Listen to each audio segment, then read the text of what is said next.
Cette année, dans le spécial vin de la rentrée, nous vous proposons de partir à la découverte des vins secrets.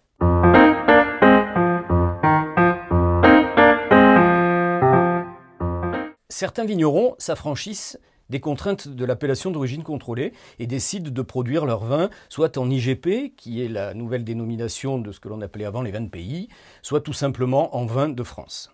Les précurseurs dans ce domaine ont été par exemple Aimé Guibert à Domas-Gassac ou Laurent Vaillé à la Grange des Pères dans le Languedoc et le très connu Éloi d'Urbach à Trévalon dans l'appellation les Baux-de-Provence. Sur les pas de leurs aînés, de plus en plus de vigneronnes et de vignerons décident de produire leur vin sans contrainte dans le cadre de l'IGP ou de la dénomination vin de France. Nous n'avons pas voulu établir une liste exhaustive de ces vignerons.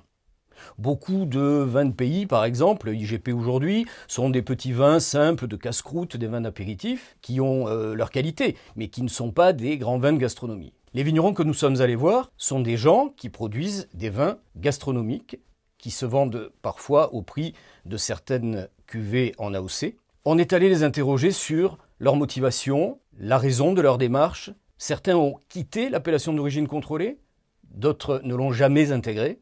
Tous nous ont expliqué pourquoi. Nous en avons rencontré une dizaine, nous avons goûté leur vin et nous avons dressé leur portrait que vous pouvez retrouver dans le spécial vin 2022.